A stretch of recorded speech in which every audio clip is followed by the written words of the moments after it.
तुम अभी भी टॉकिंग बिग कर रहे हो, तुम्हें नेगोशिएट करने का कोई हक नहीं है, इधर आओ। ये कहते ही उसने अपनी एनर्जी को एक बड़े हैंड का रूप दिया जो तुरंत सूपिंग को घेरते हुए उसे अपनी तरफ खींचने लगा। लेकिन अगले ही पल वो विशाल हैंड को सूपिंग ने टुकड़ों में तोड़ दिया। सूपिंग ने ठंडी आवाज में कहा, अगर हिम्मत है तो अंदर आकर दिखाओ। ओल्ड टैंग तेजी से खांसा और एक बड़ा सा खून उगल दिया। ये देखकर तीनों बूढ़ों के चेहरों पर सतर्कता लौट आई और उन्होंने अपना अटैक कम कर दिया। ओल्ड चिन ने धीमे से कहा, ये तो मेरी 9th रैंक एनर्जी फील्ड से भी ऐसे ही बाहर आ गया। ये कैसे मुमकिन है? चारों ओर से घिरा होने के बावजूद ये सरेंडर नहीं कर रहा, उल्टा रेजिस्ट कर रहा है। चलो सब मिलकर इसे कैप्चर करते हैं। उसी पल युएन शन अचानक भयानक एनर्जी को चार्ज किया, मानो बिजली को चीर कर कदम रख रहा हो। उसे देखते ही चारों बूढ़ों के चेहरों पर पैनिक फैल गया। सबने एक साथ कहा, लॉर्ड युएन, इसे हमें ही सौंप दीजिए, हम अभी भी फाइट कर सकते हैं। युएन शन हेवन गॉड। ये सुनकर युएन शन ने धीरे धीरे अपना सिर हिलाया। लीव इट टू यू, क्या तुम अपनी मौत ढूंढ रहे हो? इस यंग मैन की स्ट्रेंथ बिल्कुल अलग है, वो तुम्हारे लेवल का नहीं है। युएन शन ने अपनी स्लीव लहराते हुए कहा, तुमने अच्छा किया, जिन लोगों की तुम्हें जरूरत है वो यहाँ हैं। तुरंत ही उसके सबॉर्डिनेट्स बेहोश पड़ी सुइंग की माँ और बेटी को बाहर लेकर आए। एस्यूपिंग ने जैसे ही अपने लव्ड वंस को देखा, उसकी प्यूपल्स एकदम सिकुड़ गईं। वो बुरी तरह बेचैन हो उठा और बिना कुछ कहे अपनी एनर्जी को समेटा और गुस्से में गरजा, get your filthy hands of them. उसके कहते ही कई एनर्जी हैंड्स अचानक प्रकट हुए। गार्ड्स को पकड़कर एक झटके में की माँ बेटी को स्टोर के अंदर खींच ले गए। उनका बॉडी टेम्परेचर सामान्य पाकर सूपिंग ने हल्की सी राहत की सांस ली। उनके साथ क्या हुआ? तुमने किया क्या है? युएन शन ने धीरे से कहा, बस बेहोश हैं, आधे दिन में होश आ जाएगा। कैसा लगता है जब कोई समथिंग दैट बिलोंग तुमसे छीन लेता है? सुपिंग ने माँ और सिस्टर को सहारा देकर एक तरफ रख दिया और ठंडी आवाज में बोला, तुम टॉकिंग नॉनसेंस कर रहे हो। ड्रैगन टेरेस माउंटेन छीनकर उस पर अपना नेम खुद से एनग्रेव कर देना। अगर तुम्हें पसंद है तो क्या हम जबरदस्ती तुम्हें दे दें? ये सुनते ही ओल्ड मुंह और सुइंग की तरफ उंगली करके गरजा, तू लॉर्ड युएन से इस एटीट्यूड में बात करने की हिम्मत रखता है? लेकिन युएन शन उल्टा हल्का सा मुस्कुराया। इंटरेस्टिंग, तो तुम्हारा कहना है कि सिर्फ स्ट्रेंथ हो तो इंसान को इनहेरिट करने का राइट मिल जाता है? चारों ग्रेट फैमिलीज के चार बूढ़े युएन शन की तेज मोमेंटम देखते हुए उसके स्टोर की तरफ बढ़ने पर फौरन बोले, लॉर्ड युएन,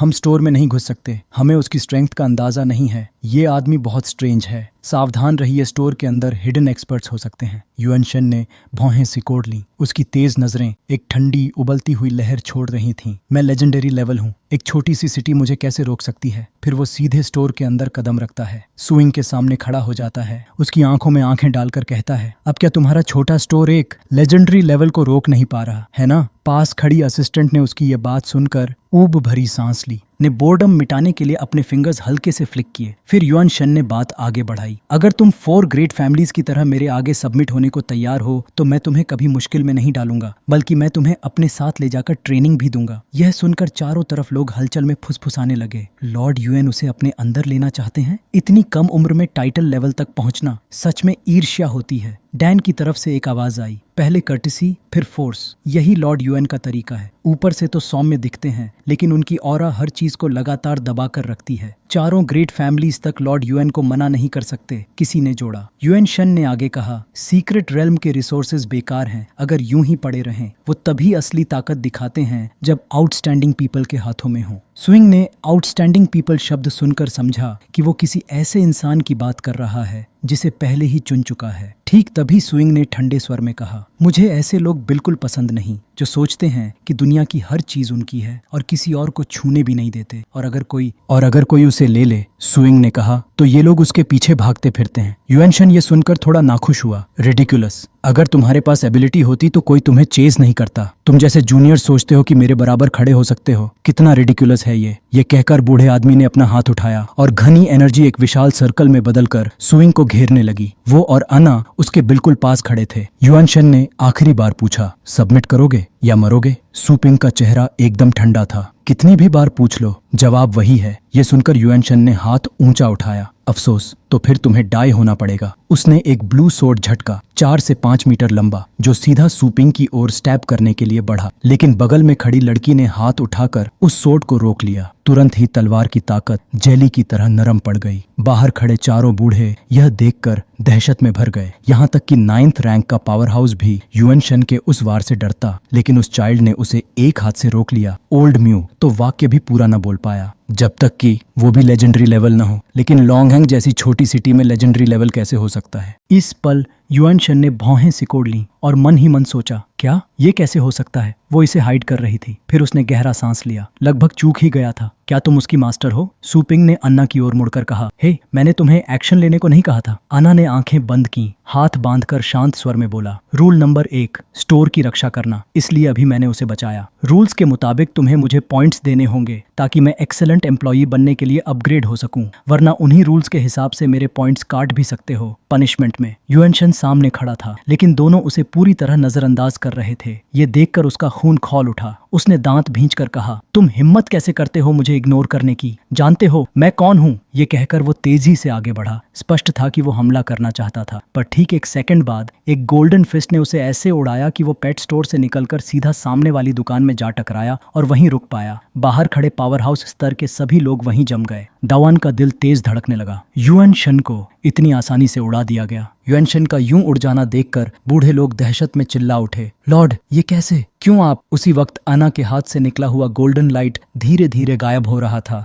ये साफ था कि वो पाम उसी के हाथ से निकला था। अन्ना ने गुस्से से कहा, मैं बात कर रही थी और बीच में बोलने की हिम्मत? मरना चाहते हो क्या? सुपिंग ने तुरंत उसे रोका। ये विल्डरनेस नहीं है, यहाँ यूं ही किसी को मत मारो। बाहर खड़े बच्चे मेरे कस्टमर्स हैं, उन्हें मत छूना, बाकी तुम्हारी मर्जी। अन्ना ने स्टोर के बाहर खड़े लोगों पर नजर डाली। अगर मैं इन्हें नहीं मारूं तो एक आर्म और एक लेग लेना तो ठीक होगा, है ना? लेकिन अपनी स्ट्रेंथ को कंट्रोल करना मुश्किल है। न इन्हें मारना हो तो जरा भी गलती खतरनाक हो सकती है। उसकी किलिंग इंटेंट इतनी भयावह थी कि अंधा व्यक्ति भी दबाव महसूस कर ले। बाहर खड़े सारे पावर हाउसेस कांप उठे। क्या ये कोई डीमन स्टोर है? सिर्फ एम्प्लॉई ही इतना खतरनाक है तो स्टोर ओनर अगर एसओएस भेज रहा है तो वो क्या होगा? सब लोग घबराहट में जम ही रहे थे कि तभी युआन शन की आवाज अचानक गूंजी, अ सोल बॉर्न। डार्कनेस से जन्मा सोल अंडरवर्ल्ड का ही हिस्सा बनता है। युआन शन की आवाज गूंजी, आओ मेरा सबसे शक्तिशाली पेट। उसने हाथ उठाया और स्पेस को बुलाया। एक गहरी खतरनाक ठंड, जैसे कोई अबिस फट गया हो, उस दरार से बाहर उमड़ पड़ी। अगले ही पल